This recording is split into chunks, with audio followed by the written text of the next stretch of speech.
Well, normally on race day in Monaco, the only thing that you want wet is the cocktail in your glass. But you know what? Today I'll take these conditions. It's been raining steadily here for the best part of the morning, and we are set for what could be a thrilling 63rd Formula One World Championship Monaco Grand Prix. The race will start behind the safety car, which I'm sure is great news if you're Daniel Ricciardo starting on pole.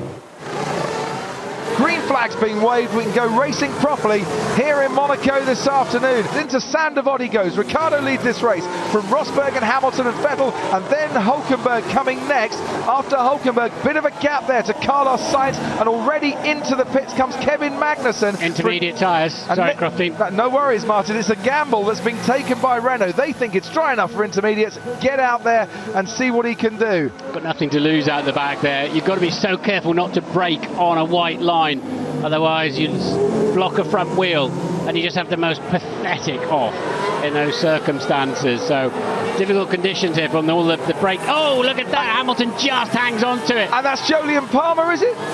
It's definitely a Renault. Safety car or virtual safety car. Into the barriers it is, Jolyon Palmer. We've dispensed with the safety car. The virtual safety car will now bring this race to a halt, and down at Saint-Devote, Jolyon Palmer crashes out of his first Monaco Grand Prix. Watch through the spray for a yellow Renault arriving at a rate of knots there. Yeah, he's already had an incident long before he got to that point. Jenson Button now comes into the pits. Wrong down there. Oh look, yeah, it dropped it under with the throttle on. It's just on the zebra crossing. It was a zebra crossing, lit up the rear tyres, spat him straight into the barrier. Absolutely nothing he could have done about it. Lights are green, the track will dry, but it will still be very greasy indeed. Hamilton maybe looking for a way to tiptoe his way through on the entry into the back. Rosberg seems to be really struggling for grip, Martin. Yeah, Hamilton definitely a lot more confident right now, and he might be on the radio anytime soon and say, if he sees the Red Bull heading off down the road, say, I can go faster than this, let me through. Down towards the chicane we come, flashing past the camera. Oh, and there's Romain Grosjean, and that is on the exit of the Lowe's hairpin, and that's Kimi Räikkönen as well. Räikkönen losing his front wing. He's got to be very, very careful there indeed. Grosjean gets going, doesn't look to have as much damage, but well, Räikkönen, that is a very precarious front wing. Right, the race director is going to hate this because he's dragging into the tunnel slowly a great big front wing. Terrifying, really. Now look at Felipe Massa coming into the back here. There goes Kimi into the barriers. Just had an accident all by himself. And there's Felipe Massa getting involved a bit and hits Kimi. What's that, Ferrari? What is Kimi doing? He hit the wall. He broke me. He had no steering control, I think, Romain, I'm afraid. So Kimi's gone and had his own accident. Massa nearly joined the party. Kimi then struggling with he can't turn the steering wheel, just closes, or can't turn the steering wheel enough anyway, closes Grosjean off. There it is. That's the silly lockup I was talking about earlier on, where you can just go and have a pedestrian accident, pedestrian speed I should say. Sebastian Vettel blinks first. Ferrari make the change, intermediate tyres for Sebastian Vettel, and there's a double yellow flag just being waved in the mid part of the track, cleared up very quickly. Vettel comes out into the racetrack behind the Williams of Felipe Massa. Oh, look at that one. Well held, sir. Carlos Sainz with the first big save of this race. And that is Felipe Massa running straight over the debris on the track. There you are, Hamilton ahead of Rosberg. He's been threatening to do that for about the last 8 laps. Rosberg's been holding him up quite clearly.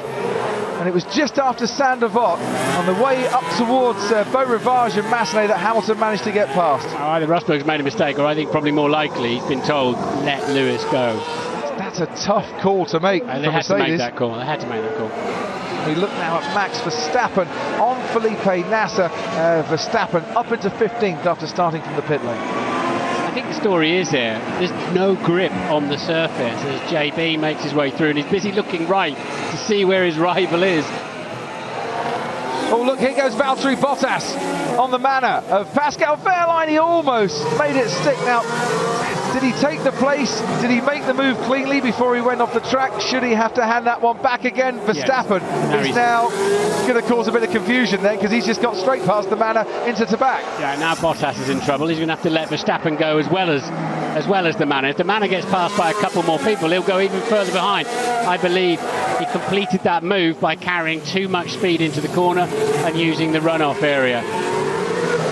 Hamilton still has got the lead down to 12.6 seconds now, and there's Bottas releasing him. That's exactly like I said, he had to release Verstappen, and he needs to keep some speed up down there, otherwise either Renault passed him as well. Yeah, Kevin Magnussen is now loitering with an awful lot of intent behind. And that is a Toro Rosso of Danny Kvyat and a Renault of Kevin Magnussen at Rascasse. Careful where you go, Kevin. Reversing on the track there with other cars coming towards you. Well, let's have a little look and see what happened. Magnussen's already clipped the barrier there. Kvyat's making the challenge. Magnussen, oh yeah, they touch, don't they, going into the swimming pool? So Kvyat's going to come up the inside of Magnussen then, with some anger, I'd imagine. I crashed.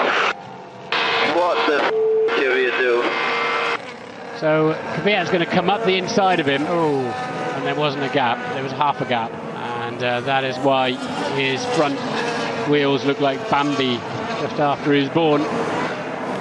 Ricciardo's in, and Hamilton will be coming in as well, because the Mercedes crew are waiting for him. Change of angle on the front wing, nicely orchestrated pit stop, and out goes Daniel Ricciardo, and he will retain the lead of this Monaco Grand Prix. And Hamilton has stayed out, so he won't retain the lead of the race at all. Hamilton now takes the lead. Is Lewis pitting? The Mercedes crew are waiting. There he goes after leading the race following Daniel Ricciardo's pit stop. Into the pits now comes Lewis Hamilton, and it is ultra soft tyres going on. Now, do Mercedes think they can get those ultra soft tyres to the end of the race? If they can, that's 46 laps on them, and that's a real tough ask. And Rosberg does the same then. So ultra soft tyres going on for Rosberg, and Mercedes trying to produce the undercut here on Daniel Ricciardo. This is going to be a big lap for Daniel Ricciardo, as now Max Verstappen comes in as well. Everyone's coming into the pits, Ted. Sebastian Vettel, I believe, has jumped Nico Rosberg in that. Very cheeky move by Ferrari. Yes, he has, Ted. Yep. Well spotted. Daniel Ricciardo, the race leader. Lewis Hamilton making his way into the swimming pool chicane now. They haven't got the tyres ready. The tyres aren't ready. Ricciardo is sat there waiting. Did he make the call? Did the team make the call? Whoever made the call, the tyres weren't ready. Super soft tyres going on. Hamilton now makes his way around Anthony Nose, the final corner. Ricciardo put in a really decent lap, but is it going to be enough to come out of the pits and lead this Grand Prix? I rather get the feeling that it's going to be tight one. Here comes the Mercedes of Lewis Hamilton. Ricciardo on the inside. Hamilton takes the lead, but Ricciardo of course has that inside line into Sandoval. Hamilton now leads after a pit stop that saw Daniel Ricciardo sat stranded waiting for his tyres, and Mercedes, after the second round of pit stops for Red Bull and the first change for Hamilton, lead this Monaco Grand Prix. There is Kevin Magnussen, and into the barrier once again goes the Renault, and this time he has completely lost his front wing. This is what happens. Down the hill, under braking, flat spot of the tyre, locked up, and nowhere to go. You just get the feeling, if you're on the soft compound tyre at the moment, you are smiling to yourself when you're being told the lap times that you're doing. Oh no, and there's Max Verstappen, and it's at Massenet, and he is out. It's a second crash of the weekend. I crashed. Quite a horrible angle into the barriers there. As we watch on board, locked up Verstappen, just nowhere to go. Ricciardo trying to have a go into Portier, got on the throttle early, just didn't get the grip there, almost went into the barriers, now through the tunnel, still trying to find a way to keep that car in a straight line and avoid it sliding around. Is he close enough to have a go into the chicane? No. As Hamilton just goes straight onto the chicane, hasn't got the grip, but gets a really bad exit. And now Daniel Ricciardo wants to have a go into Tabak, and he's waving his hand there saying he's chopped me off, he's not giving me the space. Let's have another look now, but I'm pretty sure Ricciardo's front wing was alongside his rear tyre. What's up? Keep it calm, Daniel. Keep it calm. Just looking at that again though, Martin, was there enough space for him to go past? He's obviously not going to be on the racing line. Was there a gap there? And did the gap kind of disappear just because the back end stepped out on the Red Bull? No further action warranted. So the stewards decided that yes, there was space. No, Lewis Hamilton didn't close him off too much. It was nobly aggressive, and they can just carry on and give us this battle. Look at that. Hamilton's now just gone fastest lap on the ultra soft tyres, and Ricciardo's got to go after him again, and he's got to try and get the gap down again. And I hope this goes to the end of the race. They don't have to pit again, because I want to see, does either of these two crack? Can anyone find the magic touch? Can Ricciardo find the magic touch to get past? This could be, and I think will be, an utterly thrilling battle between now and the checkered flag. Just swap position, Felipe, swap position.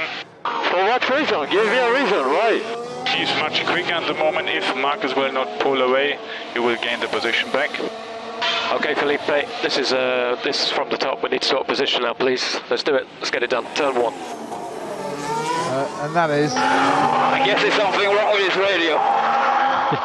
Sounds like. That's Marcus Ericsson not getting his way so far on that one. Craig Gardner and Jorn Becker, their race engineers. 11.8 covers the top 4. 5 or 6 laps from now could start getting very interesting. Maybe 10 laps from now. Very interesting indeed. And we're watching the forecast scrap for 13th place here. And at the back of it, look down the inside, goes you're kidding me. Sauber, and Marcus Ericsson and Felipe Nasser come together after being instructed to move over on the radio. Felipe Nasser hasn't. Marcus Ericsson thought he'd take matters into his own hands, and it ends up in a shower of carbon fibre, and shower, probably the best way to describe it. Virtual safety car. That was utter stupidity all round. The thing is, Mike, you could kind of sense this was going to come. Now, we saw Jules Bianchi with a brilliant executed move and bumped and barged his way past the Caterham there once before. That was nowhere near a beautifully executed move. And back Marcus getting in the way. Hamilton going off the racing line to get past the manner of Harry Anto. Now is Ricciardo going to have a go? Yes, he is, down and towards the chicane, under braking. Hamilton positions that Mercedes absolutely perfectly there to cover off any threat. Gutierrez keeps out of the way. Ricciardo through to back, still looking for a way past. Grippier tyres, switched on a little bit sooner than the Mercedes, but he's struggling to find a gap. Here's Nico Rosberg on Fernando Alonso into the chicane. Did he hang on? Not quite. And he's given that place back right there, and then obviously has to slam the door on Nico Hülkenberg. Final lap then for Lewis Hamilton, who said at the start of this week, you know, what will be, I'm just trying to win races. I'm 43 points behind, you know, but I'll take what's coming. Ricciardo driving it to the finish now in these tricky conditions. Yep, he's got a big enough buffer over Sergio Perez, and he's a long way back now from Lewis Hamilton. And that means Hamilton does not need to get involved in that scrap ahead of him, where he would, unless he fancies lapping his teammate. He just doesn't need to get involved. And of course, he benefited from his teammate moving to one side to allow him past, but if Rosberg was having issues with his brakes, then that was the right call for the team to make there. As he makes his way towards Nico Hülkenberg, fighting against Nico Rosberg. Lewis Hamilton has now but one sector to go before he can taste victory once again. He started third, of course, in 2008 in Monaco in conditions that were wet and then dry. He started third on the grid here in Monaco today, and it's Lewis Hamilton who wins for the first time in 2016 and wins in Monaco for the second time. Hamilton wins the Monaco Grand Prix, and that will be a very happy Lewis Hamilton on the podium this afternoon.